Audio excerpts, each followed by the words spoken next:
Bob McGrew is the Chief Research Officer at OpenAI for 6.5 years. He recently left a few months ago, and we had the privilege at Unsupervised Learning of being one of the first podcasts he's come on. So it was an opportunity to ask him literally everything about the future of AI. We talked about whether models have hit a wall, we talked about robotics models, video models, computer use models, and the timeline and capabilities that Bob envisions in the future. We talked about OpenAI's unique culture and what made research so effective there, and also some of the key decision points and what it was like to live through them. We hit on why AGI might not feel that different than how things feel today, and Bob also shared why he left OpenAI and what's next. I think folks are really going to enjoy this episode. Without further ado, here's Bob. Well, Bob, thanks so much for coming on the podcast. Thanks for having me here. This will be fun. Really excited to have you. I know we'll hit on a bunch of different topics. I figured we just start with a question that I feel like is top of everyone's mind right now, which is the kind of big debate on if we've hit a wall with model capabilities. And so would love your thoughts on that and the extent to which you feel like there's still more juice to squeeze on the pre-training side. Yeah, I think this is probably the place where the outside view of people who are watching and the inside view of people who are at the big labs diverges the most. I think if you're coming at this from the outside, a lot of people, first started paying attention to AI with ChatGPT, and then 6 months later, boom, GPT-4 comes out, and it feels like everything's accelerating very fast and progress is happening. And then GPT-4 came out a year and a half ago. Everybody knows it had been trained beforehand, and so what's happening? Why is nothing coming out, right? And the view from inside is very different.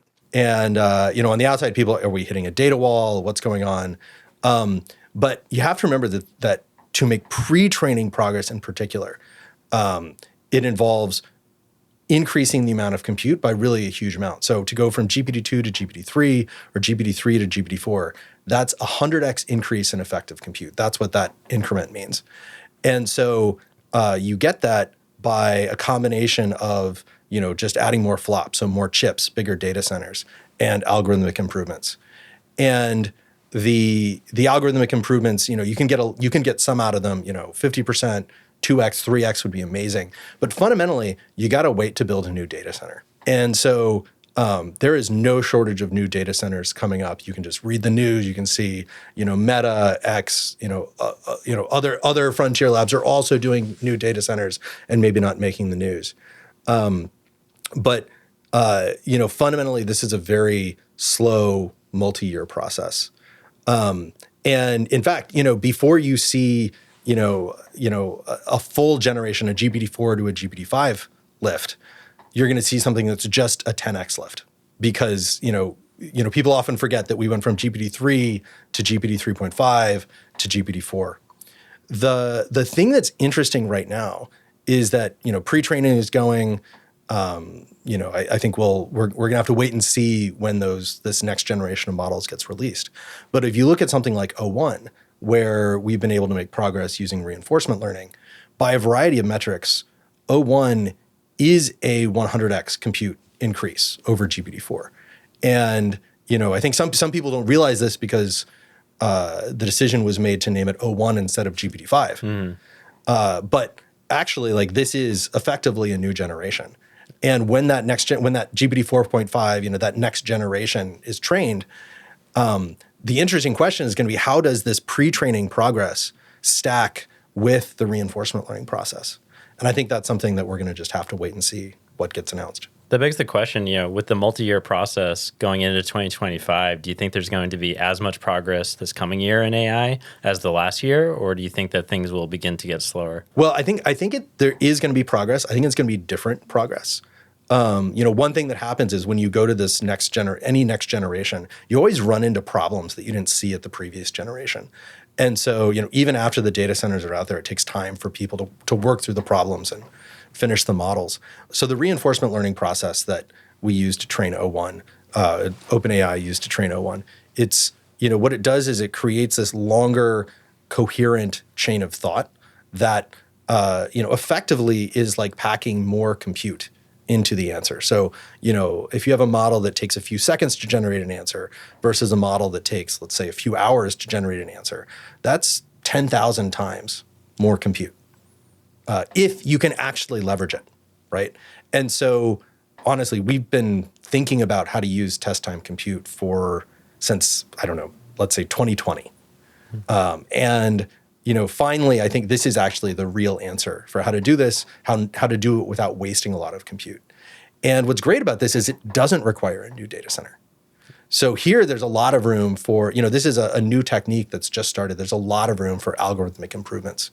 And there's no reason in theory why the same sort of fundamental principles and ideas that are used to get O1 to go from a few seconds, what GPT-4o can do a few seconds, to O1 spending, 30 seconds or a minute or a few minutes to think.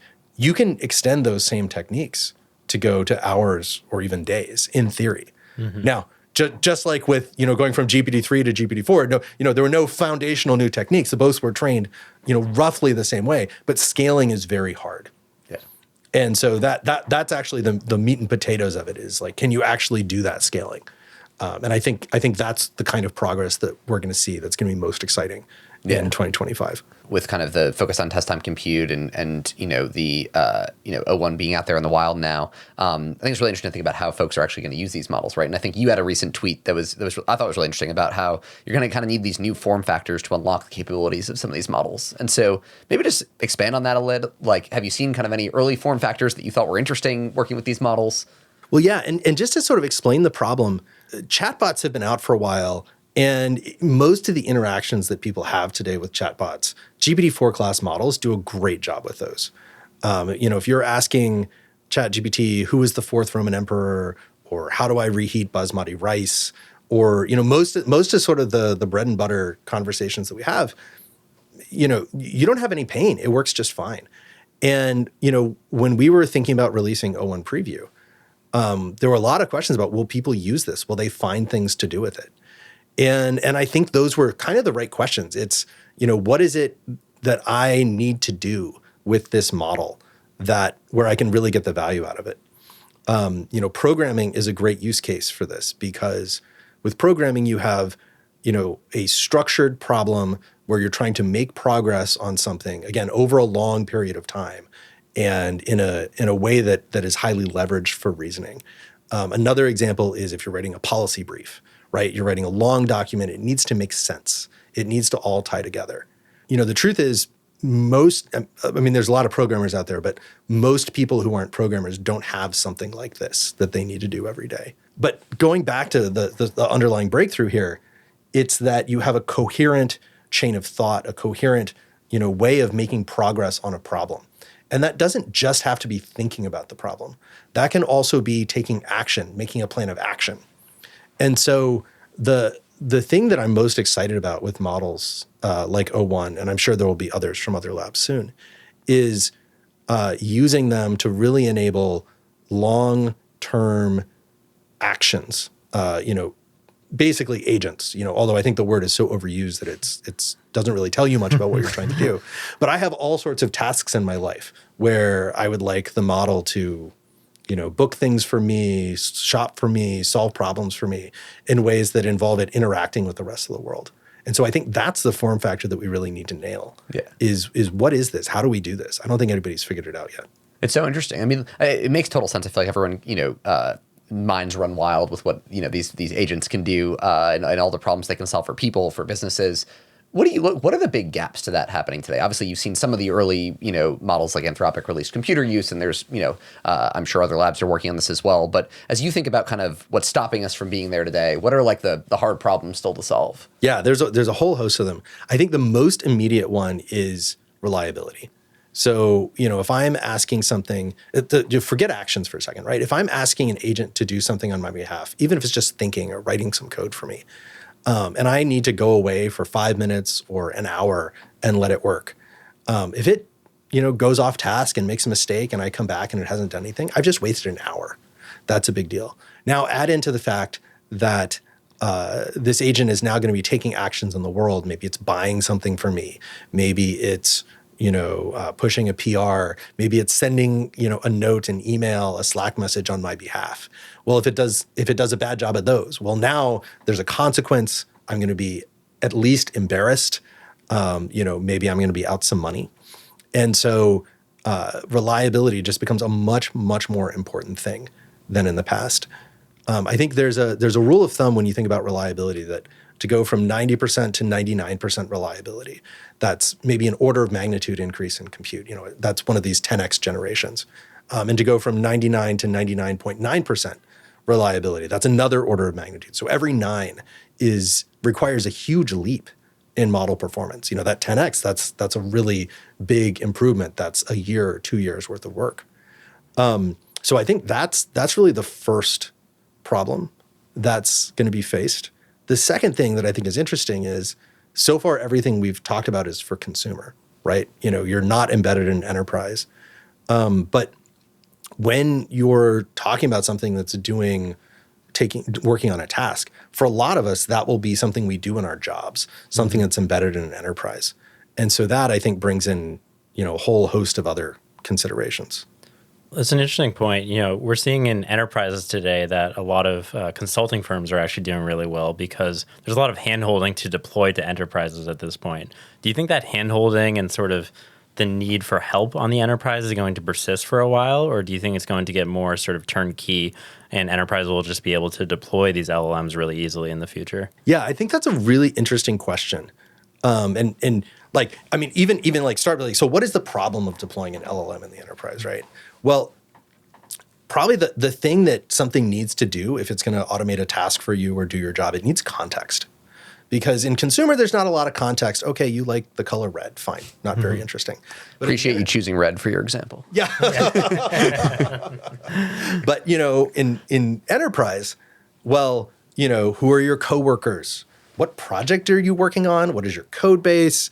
What have people tried? What do people like and dislike? And all that information is out there sort of ambiently in the enterprise. It's in your Slack.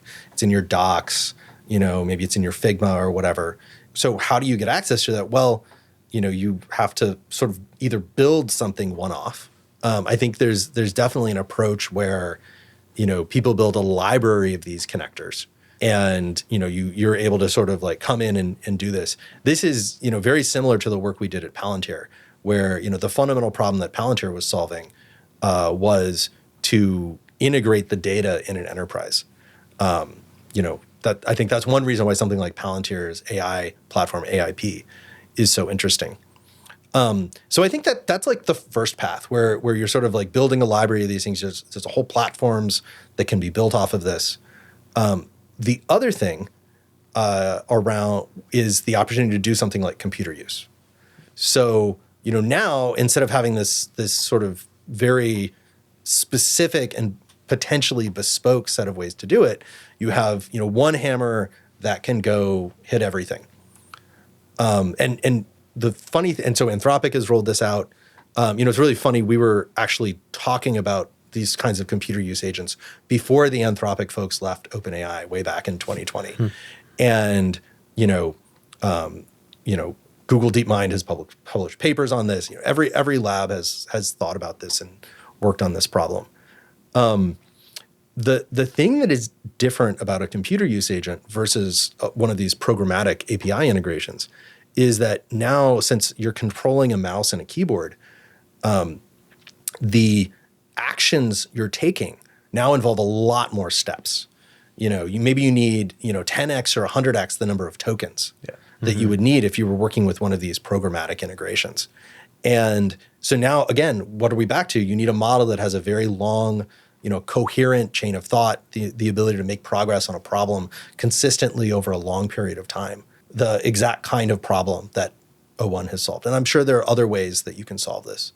But I think that's going to be one of the breakthroughs that I think we're going to see used over the next year. How do you think it ends up playing out? Because I imagine, on the one hand, obviously a general purpose model that could use computer in any context seems quite compelling. I imagine, getting to 99.999% reliability might prove difficult, and also, there's so many steps that could go off at different points. One other vision of how this could work is, I'm sure, some of these problems could be simplified if, like, the underlying application APIs were opened up in some way, right? Or other ways or you could have specific models for, like, using Salesforce, or I don't know, some of these specific tools. Do integrations end up being a big advantage if you have access to the under the hood experience, so you can just do things in a quick split second versus, like, sit there while you watch a computer do thing on the screen?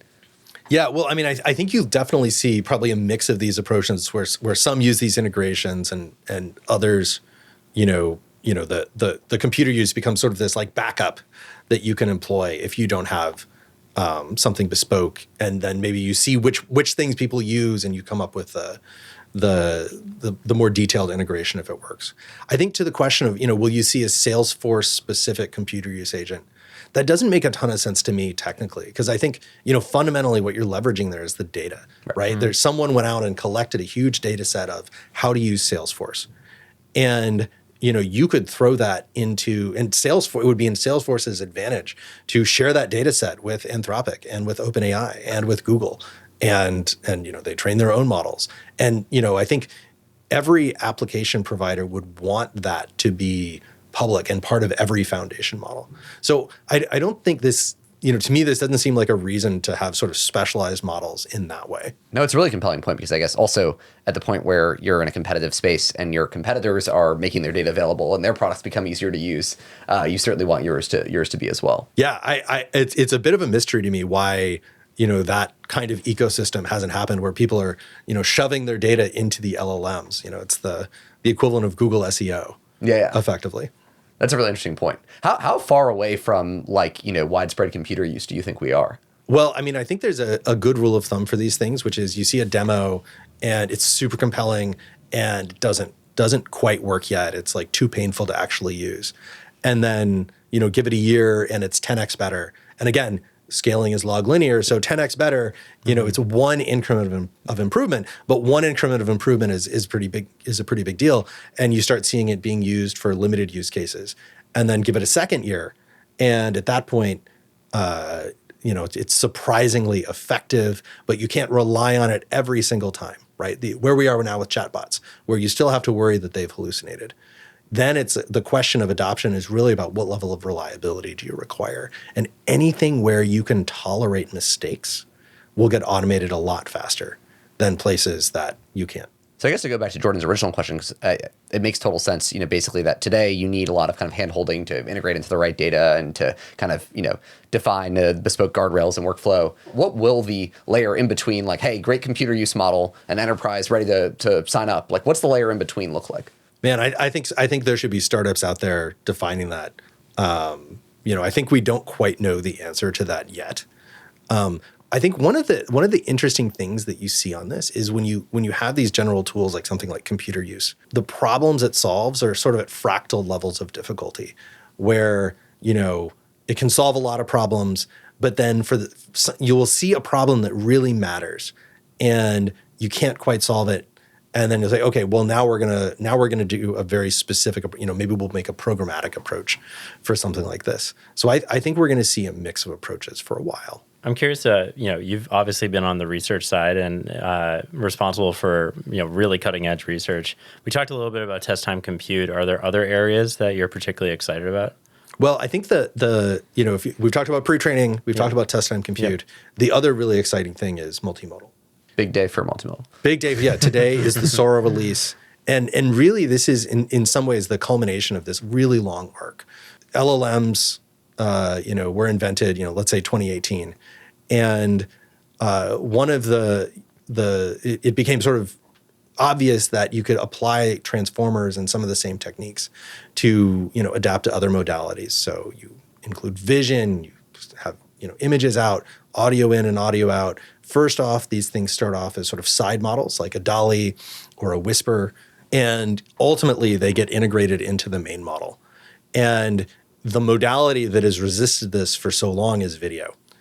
And, Sora, I think, was sort of first to demo. Other companies, Runway, some other models have come out in between. And now Sora itself has released. I think there's really two things that are interesting and different about video than about the other modalities. When you are creating an image, really you probably want to just have a prompt. It creates an image. Maybe you try this a few times. If you are a professional graphic designer, you might edit some of the details in this image. But let's be honest, none of us are. A lot of the usage here is: did you need some slideware? Did you want a picture to go along with your tweet or your presentation? But it's a very straightforward process. But with video, wow, I mean, it's an extended sequence of events. It is not one prompt. And so, now you actually need a whole user interface. You need to think about, how to make this a story that unfolds over time. And so that's, I think, one of the things that we see with the Sora release. And I think Sora has spent a little more time thinking about this. The product team has spent more time thinking about this than some of the other platforms out there. And the other thing that you always need to think about with video is just that it is very expensive. Mm-hmm. It's very expensive to train these models. It's very expensive to run these models. And so I think as interesting as, seeing, Sora quality video, and Sora I think is better quality, but you have to pay attention a little bit to see that it's better quality, at least if you're looking at a short snapshot. But now, Sora usage is available to anyone with a Plus account.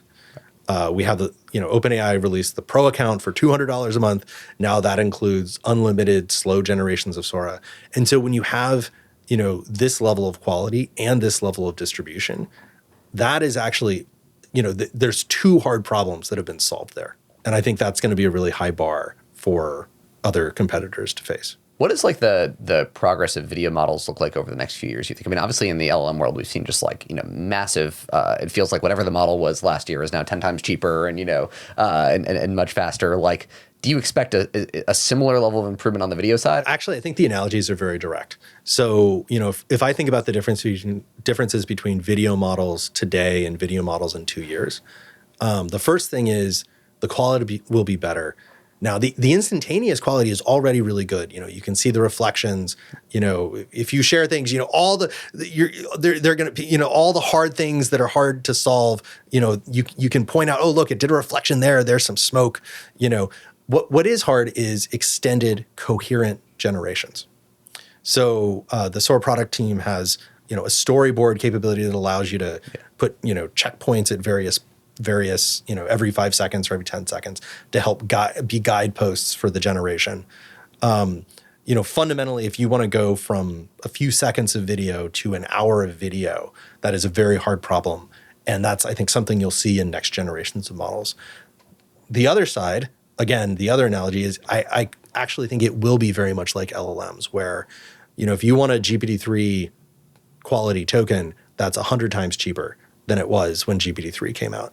And, the same thing is going to be true for Sora, where you're going to be able to see these very beautiful, realistic looking videos, and they're going to cost practically nothing. Yeah. I feel like the dream is like a full-length AI generated movie that, wins some award or something, to ask a shameless podcast question, when do you think we'll have that? What year, if you had to make a guess? Man.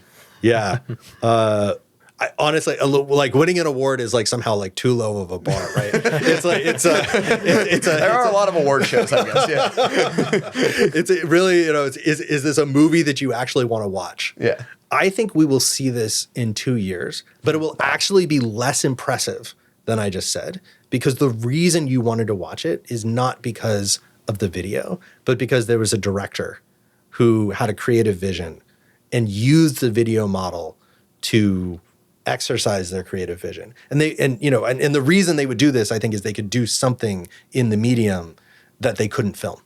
And we can all imagine. None of us are directors here, but we can all imagine lots not of graphic designers, not directors, but yeah. That's right. Yeah, we have some very specific skills here. Yeah, we're seeing a bunch of companies pop up trying to be like the Pixar for AI.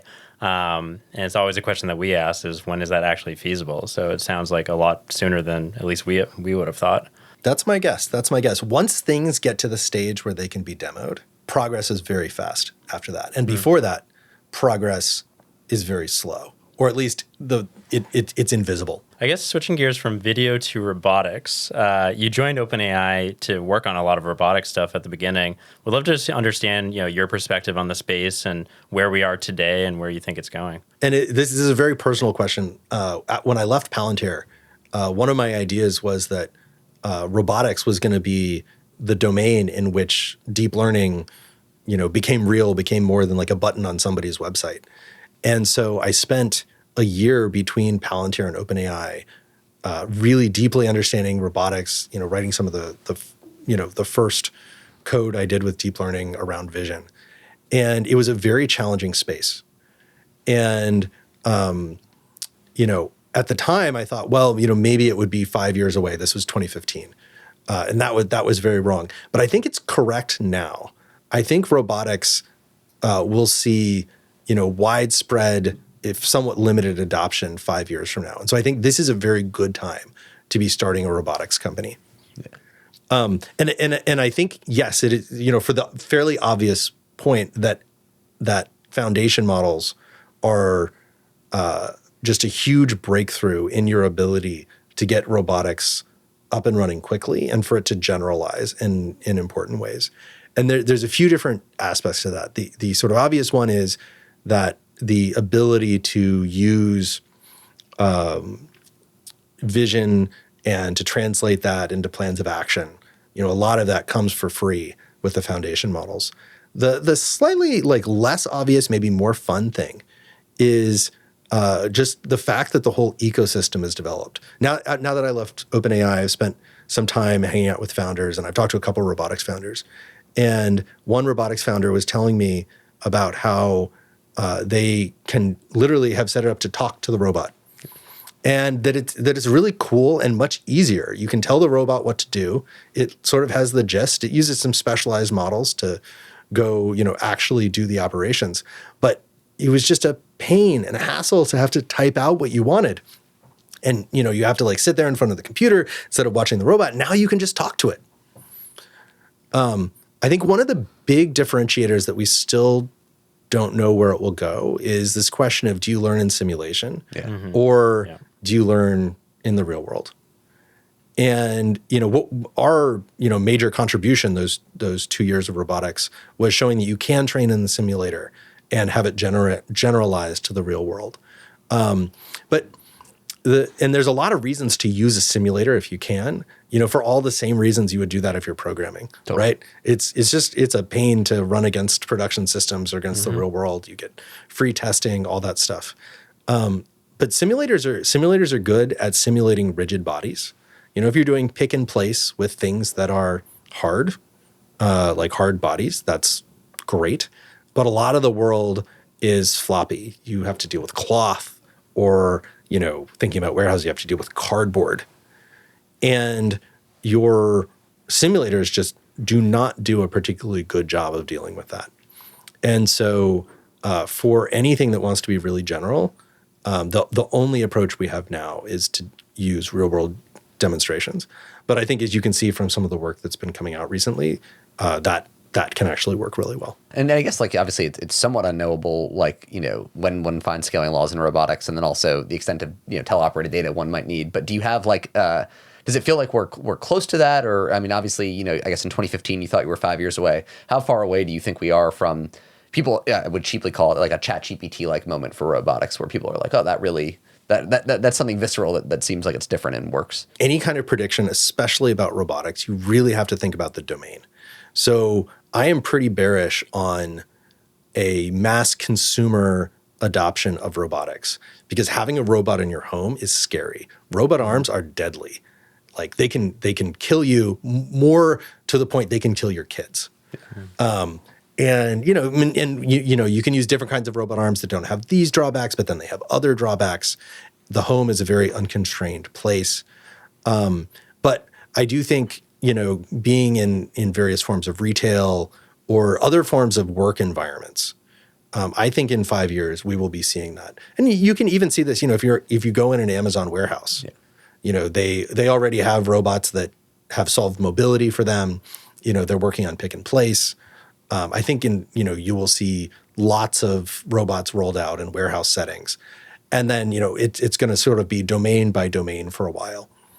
I won't offer a prediction on when it's in the home, but I think you're going to see it widespread. I think we'll interact with them in our daily lives in 5 years in a way that would feel strange today. Obviously, there's been these separate robotics companies. To some extent, obviously, robotics leverages foundation, the advances in LLMs. I'm curious, does this all kind of converge? Obviously, there's companies that just do video models. There's companies that are focused on bio, on material sciences. As you think about where this goes long term, is there one massive model that just knows all of this? At the frontier model scale, I think you should continue to expect the companies are going to put out one model. It's going to do the best of everything on every axis for every form of data they have access to. So that's an important caveat. What specialization really gets you is price performance. Yeah. So over the last year, you've seen the frontier labs get much better at having very small models that have lots of intelligence, that can do, chatbot-like use cases very cheaply. And, if you're a company at this point, a very common pattern is that you figure out what you want the AI to do for you, and you train that against, you run that against the best frontier model that you like, and you generate a huge database, and then you fine-tune some much smaller model to do that. And, this is such a common, OpenAI offers this as a service. I'm sure, this is a common pattern on every platform. And you can say, and this is just tremendously, tremendously cheaper. Now, if, you've trained a chatbot like this, your customer service chatbot is trained like this, and someone goes off script, it's not going to be as good as it was if you would actually use the frontier model natively. But that's fine. That's the price performance that people are willing to take. One thing that I thought was really interesting is when we were talking before, you kind of mentioned this macro point about AI progress, about basically that if in 2018 we'd said, hey, we're going to be in 2024 and we're going to have all these model capabilities, that you would have kind of thought for first principles, like, okay, these things have just completely changed. Like the world is almost unrecognizable relative to what it was in 2018. And, while certainly you guys have had a massive impact on the broader world, I wouldn't say, yet AI adoption has completely changed the entire way the world works. Like, why don't you think that's been the case? Yeah, I mean, just, to restate this a bit, I think, weird as it sounds, the right mental frame to have about AI is deeply pessimistic. Like, why is progress so slow?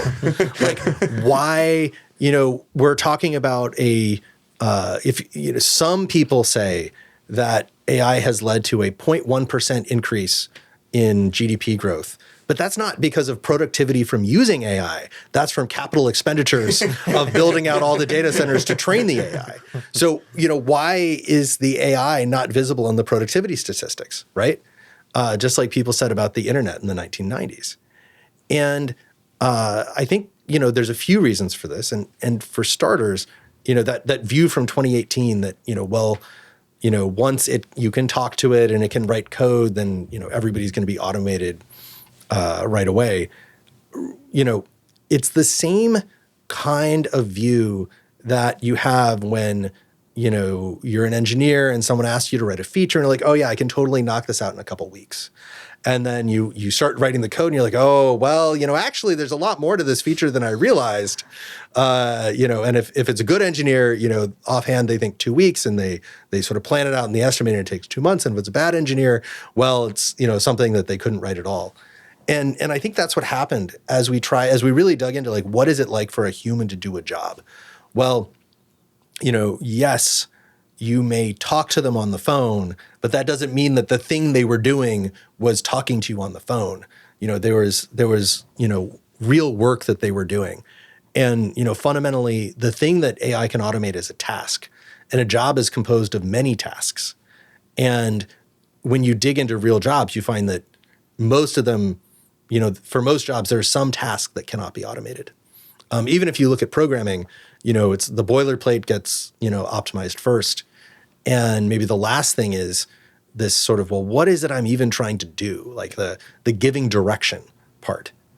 And so I think as we continue to roll out AI, we're going to find more and more of that. So I guess with that in mind, in terms of progress, what's an area that you think is underexplored today that should be getting more attention than it is? Okay. One answer here, the kind of startup that I'm really excited about are startups where people are taking AI and they're applying it to something really boring. So imagine that, you were running a company and you could just hire all the smart people you wanted to do something super boring, like look at all the places where you're spending money and make sure that you're comparison shopping appropriately. Like, if your procurement org was full of like Elon Musk quality people who are really being careful about their spend, you could probably save a lot of money. And no one does that because, the kind of people that it would take to really save money, they would get bored. They would hate this job, right? But AI is infinitely patient. It doesn't have to be infinitely smart. And, I think anywhere where if you're running your business, you could get value out of people who are infinitely patient doing something.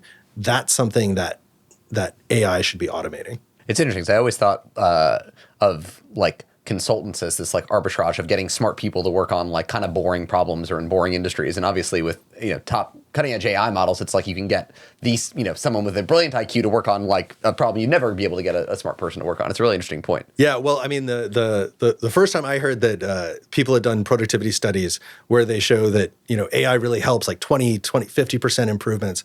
I was like, wow, that's amazing. I'm like, oh, it's consultants. Well, AI is really good at bullshit. And consultants are, their job is to produce bullshit. So maybe we shouldn't be surprised that that's where the productivity gains are showing up first. Yeah, I think it was also the biggest in the bottom half of performers, right? That's right. Well, I mean, I think that's kind of hopeful. Because if you look at the bottom half of performers, they are, like the hopeful version of this is they had the skills that humans have that are hard to automate. They knew what they were trying to do, but they couldn't figure out how to write the code to get there. Mm-hmm. And then the model comes along and it's like, oh, I know how to write the code, how to get there. I don't know how to figure it out what it is that I should be doing. And so, now these bottom performers can actually, really improve in their jobs. So I see that as very hopeful. Yeah. I guess in terms of performers, I mean, you are and have worked with some of the best researchers in the world. What do you think makes an AI researcher the best? There are many different kinds of researchers that do different things. So if you think about someone like Alec Radford, who invented the GPT series, but also CLIP, I mean, basically invented LLMs and then, went on a tear through all forms of multimodal. Alec is someone who does his best work, with a computer alone at odd hours of the night. By comparison, other brilliant people like Ilya Sutskever or Jakob Pachoki, who are the first and second chief scientists at OpenAI, those guys have sort of big ideas and big visions and help work a lot through other people and helping set out a whole roadmap for the company. But the thing that I think is really common for the very best scientists is that they have a certain amount of grit. I will always remember watching Aditya Ramesh, who invented DALL-E, just work through this problem where he, at the time, the original idea for DALL-E was to see if we could generate a picture that was not in the training set, to prove that neural networks were creative. They weren't just sort of memorizing and rehashing. And so he wanted to generate a picture of a pink panda skating on ice, which he was certain was not in the training set. And he worked on this for 18 months, maybe 2 years. And I remember, a year in, Ilya came by and brought me a picture and he's like, look, this is the latest generation. It's really beginning to work. And it was just this blur. And Ilya's like, you can see up here, there's like pink up here and it's white down below. You can really see the pixels starting to come together. And I couldn't really see anything, but he just kept working at it. Every researcher that, really succeeds at one of these foundational problems, they have to see this as their hill to die on. And they are just going to go after it and keep working on it, for years, if necessary, in order to make it work. What have you learned about putting together like a research organization with a bunch of folks like that? Well, the funny thing is the best analogy I have actually comes from Alex Karp at Palantir, which is, he always used to say that engineers were artists. And it makes a lot of sense. When you talk to a really good engineer, they just want to create. They have something in their heart. And code is their way of bringing that sculpture to life. And, at Palantir, it was, well, you have to make them fix bugs, but every time you do, the artist part of them is going to be sad. You have to have a process in order to make people, work together, but the artist part of them will be sad. And the truth is that, an engineer is an artist and a 10x engineer is 10x an artist and a researcher is 100x the artist of any engineer. And so, to build an organization with researchers, there's so much more. You cannot, there's a version of engineering management where you say it would be great if everybody were interchangeable parts and you had a process and then you can sort of make them work together. And working with researchers, it's very high touch because the most critical thing is you cannot snuff out the artistry, which is what it's because they care about the vision they have in their head that makes them willing to go through all of the pain that it takes to actually produce that vision and make it a reality. You're fortunate to have worked at both Palantir and OpenAI, and there's been a lot of articles going around about how Palantir's culture was really special. When you think about OpenAI, I'm sure there'll be many articles in the future about its culture. What do you think those pieces will say? Yeah, I mean, I think, one piece of it is working with researchers like we talked about. The other thing that is just crazy about OpenAI is how many times it has pivoted or even I like to think of it as being refounded. So when I joined OpenAI, it was a nonprofit. And the vision of the company is that we would build AGI by writing papers. And we knew that was wrong. It didn't quite smell right. A lot of the early people, Sam, Greg, me, were startup people. And, this path to AGI felt wrong. And so, after a couple of years, there was a transition from a nonprofit to a for-profit. And that was very controversial within the company, in part because we knew at some point we'd have to interact with products. We'd have to think about how to make money. The partnership with Microsoft became another sort of refounding moment, another very controversial thing. I mean, maybe it's one thing to make money, but then to give it to Microsoft, to big tech, wow, that's terrible. And then, again, of equal import was the decision to say, well, not only are we partnering with Microsoft, but we're going to build our own products with the API. And then finally, the move, to add consumer to enterprise with ChatGPT. These are all, the kinds of, any one of these pivots would be definitive for a startup.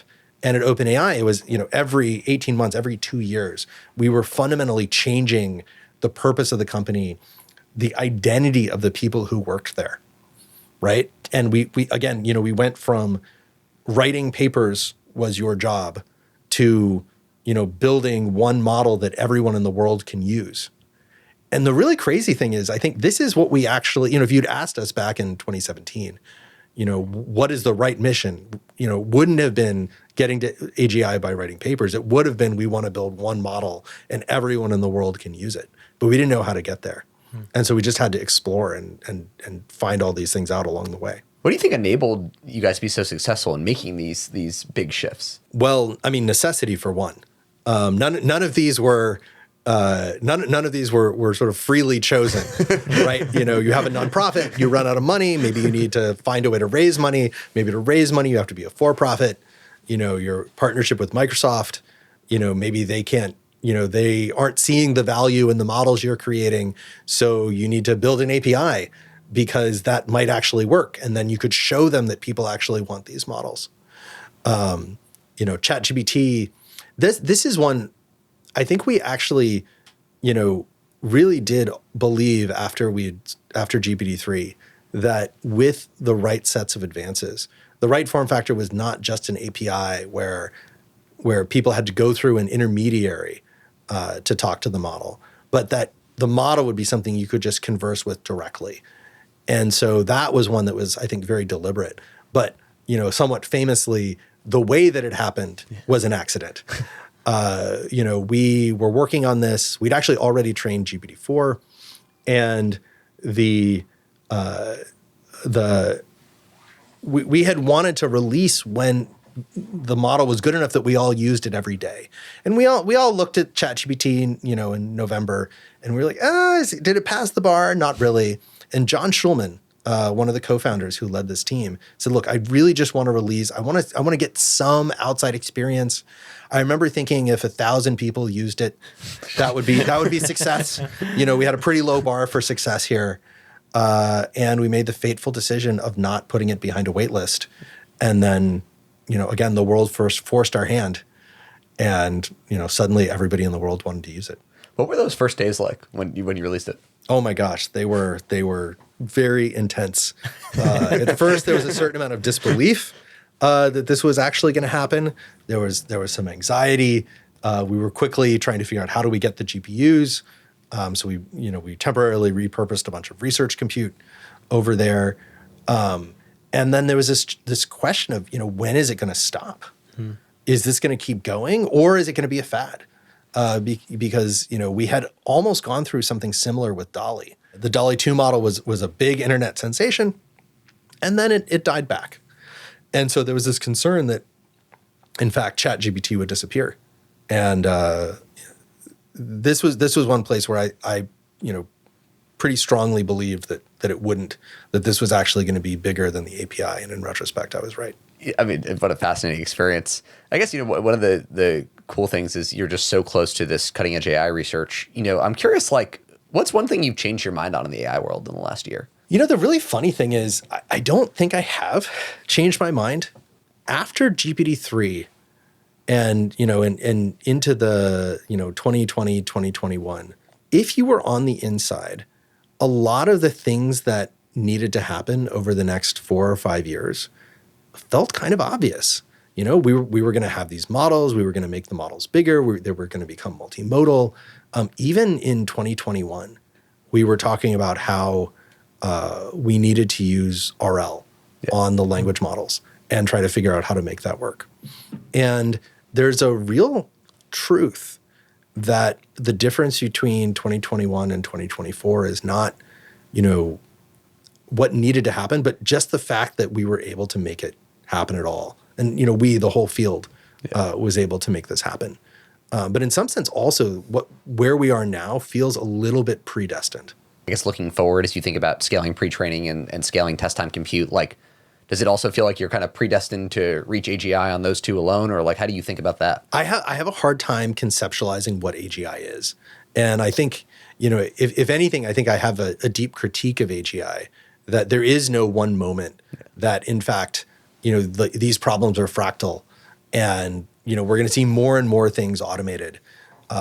But somehow I don't know, I have this belief that it's going to feel very banal, that somehow we're all going to be taking our self-driving cars to our offices where we boss around armies of AIs and we're going to be like, oh, this is kind of boring. It's because somehow this still feels like Office Space and my boss is still an idiot. And that's what our AGI future will look like. And we won't be able to wait until 5 p.m. rolls around or something.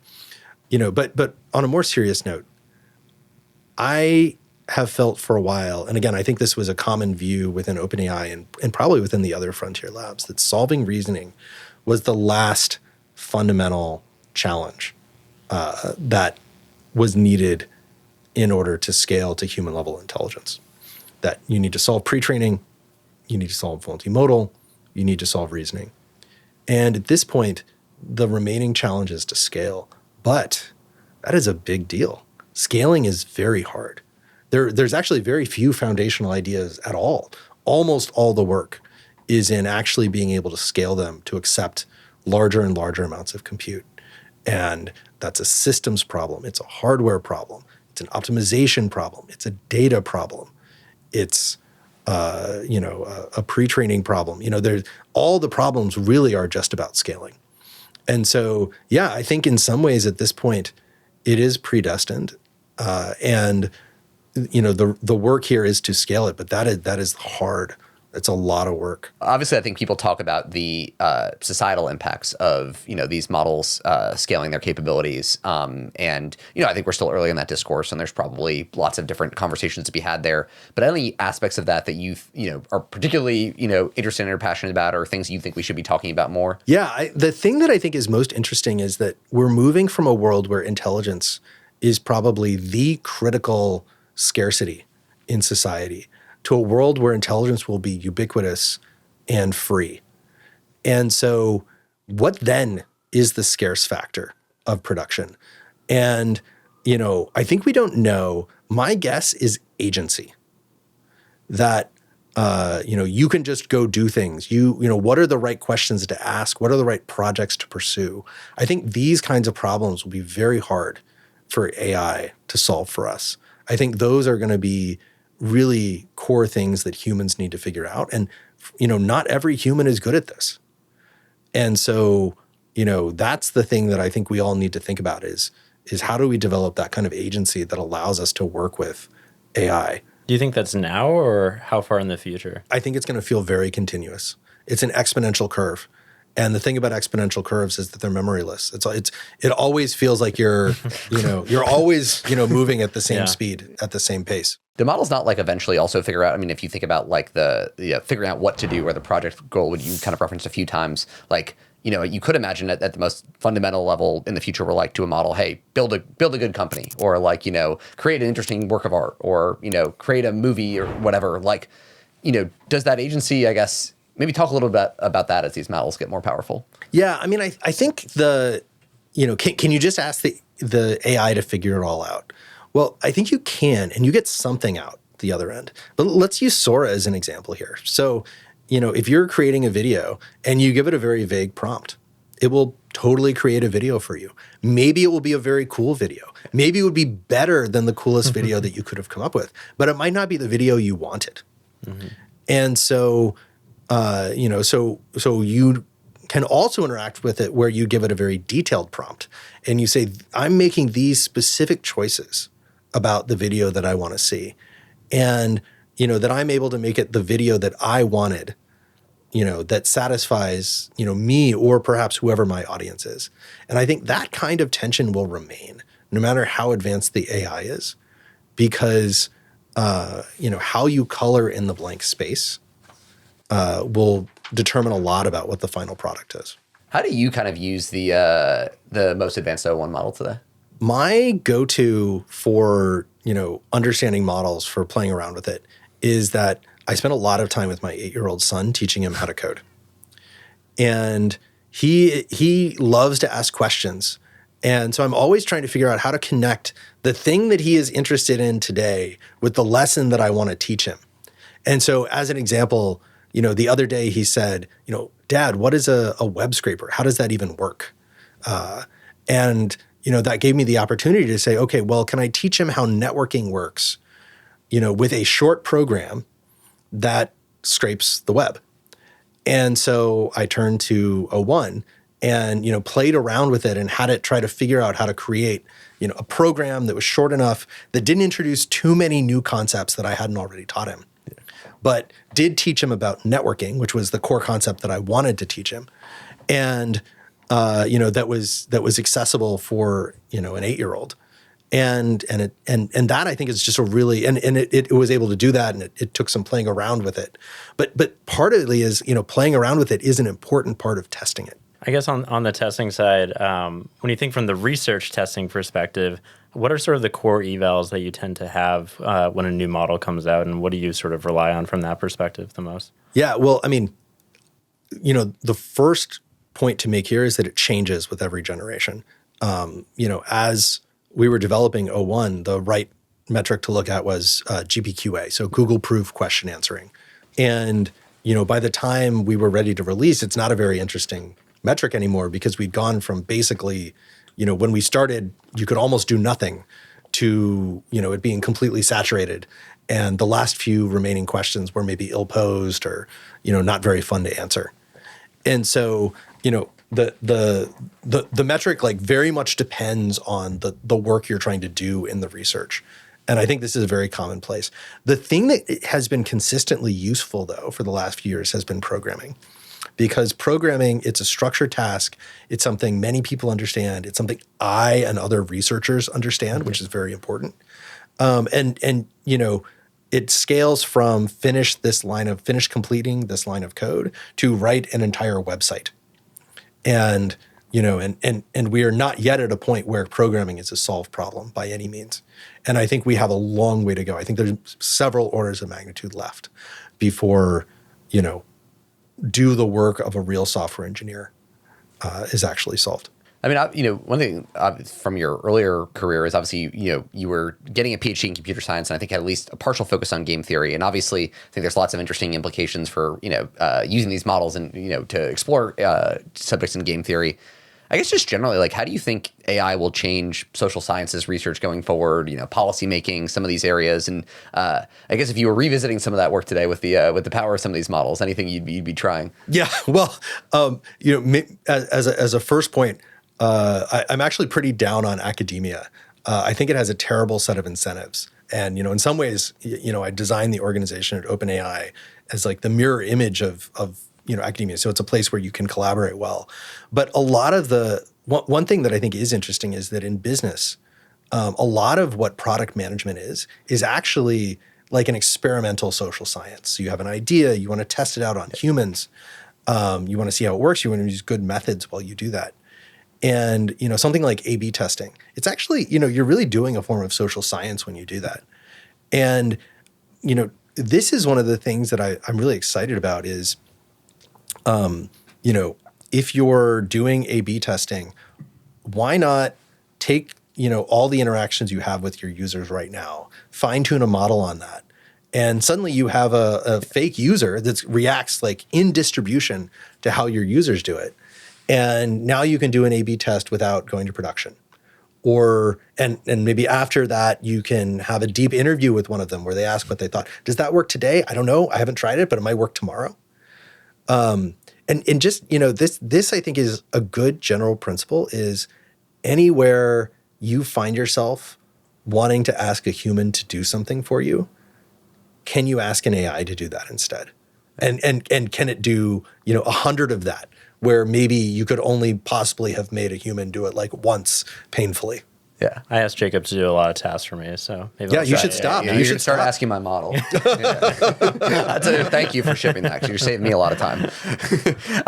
You mentioned, I guess, designing the incentives that exist in academia and designing the OpenAI organization in contrast to that. Like, say a little bit more about that. Yeah. So, I mean, again, like think back 2017, 2018, 2019. AI research labs were not a big business. They were research labs. And a lot of the people who came from them came from academia. And if you look at how academia is structured, there's a set of incentives that I think work okay for how they were originally designed. But there's an extreme focus on credit. Yeah. Who actually did this? And in which order are people's names listed on the paper? That's a very important thing for people with an academic background. Maybe you don't want to collaborate with people because it dilutes your contribution to the result. If there's two people working on a problem, that feels like competition rather than an opportunity to get the job done twice as fast. Mm-hmm. And so, I think DeepMind, in many ways, I think DeepMind thought, well, let's build a lab that is like academia, but inside a company. So we don't have to, so I can tell people what to do, and where it's all about deep learning. And I think Brain originally said, well, let's bring a bunch of academics and have them do exploratory research, very academic style. I will not tell them what to do, but I'll station product managers on the outside and maybe catch these great ideas, and they'll become products. And we said, we were a bunch of startup people, more or less, along with a few very great researchers, people like Ilya. And we said, well, clearly the natural modality for a research lab is that it should work like a startup. So we will have an opinion on the right place to go. We'll try to give people a lot of freedom, particularly, these researchers, great researchers, some of whom we didn't know were great researchers at the time, but give them the freedom to go, find that hill that they're willing to die on to produce the amazing thing they want to produce. But we'll make it very collaborative, and we will make sure that people are working together, and ultimately that we want to build one thing, not, publish a lot of papers. I love that. I guess you kind of ticked through earlier some of the, the kind of most famous decisions in OpenAI's history, the switch from nonprofit, the Microsoft partnership, API release of ChatGPT. Anything that maybe sticks out as like a key decision point that isn't as famous, or something that you think was either a really hard decision to make or something that really tipped kind of the direction the company, the organization went in? I think one decision that I didn't talk about earlier, but which was also quite controversial at the time, was the decision to double down on language modeling and make that really the central focus for OpenAI. And, this was complicated for all reasons. A change like this involves a reorg and a restructure, and, people have to change their jobs. And, again, we had started with this culture that we were going to try a lot of different things and see what worked. Our first major significant effort was, a joint effort to play the game Dota 2, and which, followed in the great AI tradition of solving harder and harder games. So you go from chess to go to Dota 2 and StarCraft, which somehow feels less cool, but actually, I can tell you, with the math, these games are genuinely harder than Go and chess, even if they're not as classy. And, and that was a big success. And it taught us a lot. Because out of that experience came the conviction that you can solve problems by increasing scale and, and a set of technological tools for doing that. Yeah. And so, by deciding to shut down the sort of more exploratory projects like the robotics team, games teams, and really refocus around language models and generative modeling in general, so including the multimodal work. I think that was, obviously a very critical choice, but one that was very painful at the time. One thing I'm struck by earlier, you obviously mentioned, testing these models out with your 8-year-old kid. And, I imagine in the time that you've been parenting, obviously the world 8 years ago looked quite different than it does now, in large part due to the advances that you've, helped drive at OpenAI. And I'm wondering, either for your life, for the way you parent, have you changed anything based on kind of updating your beliefs on how soon the power of these models will manifest in the world? Yeah, I think the truth is I haven't. And I think this is probably a failure on my part, right? Who is better placed to figure out what the kids should be learning than me? And yet I think I'm pretty much trying to teach them the same things that I would have tried to teach them 8 years ago. Why am I teaching my 8-year-old son to code when ChatGPT can code for him, right? I think it's a mystery. But, the future, in some sense, the future is predestined, but the actual contours of how that works are I think, going to be pretty mysterious, and they're going to be revealed to us over time. And so I think the sort of age-old truth of try things that are just at the boundaries of your capabilities, work on the math, work on the coding, learn to write well, learn to read a lot and widely. I think, those are going to develop the skills in kids and frankly adults that they're going to need no matter what AI turns out to do. Because fundamentally, it's not about the coding. It's not about the math. It's about you learning to think in a structured way about problems. Well, this has all been awesome. I'm sure we could chat with you for hours more, but we like to finish things with some rapid fire questions. And so the first one is, what's overhyped and underhyped in AI today? Yeah. Wow. Okay. Well, one easy answer for what's overhyped is, I would say, new architectures. There's a lot of things out there. They're pretty fun to look at. They tend to fall apart at scale. And so if there's one that doesn't fall apart at scale, that will not be overhyped. Until then, they're overhyped. Underhyped, I'm going to go with O1. I think it is very hyped. But is it appropriately hyped? No. I think it's underhyped. I know our listeners will all be curious, so I'll ask, but anything you can share around why you ended up leaving OpenAI at this time? Well, the truth is that I had been there for 8 years, and I really felt that I had accomplished a lot of what I had set out to accomplish when I showed up. And it's not a coincidence that I announced my resignation after O1 Preview had shipped. There was a particular research program that we had developed, again, pre-training, multimodal reasoning. And those pieces were solved. And, frankly, it's a hard job. And, when I felt like I had done what I needed to do, it was a good time to hand over to a next generation of people who, we're excited about the job and excited about solving the problems that remain. And I think they are super exciting problems. Any idea what's next for you? When I left Palantir, I spent 2 years before I landed at OpenAI. And, I began the process of starting a robotics company. I tried a lot of things. I got my hands dirty, actually building things. I talked to a lot of people. Frankly, I made a lot of mistakes, but, none that none that really mattered. And in the process of doing that, I learned a lot, and I developed my own theses about what was important in the world and what was important about technological progress. And, all those things, the people I met, the ideas that I came up with, helped land me at OpenAI. And that turned out to be, a much, much better experience than anything I could have picked the first 6 months after leaving Palantir. And so I'm not in any hurry. I'm going to, continue meeting people, figuring things out.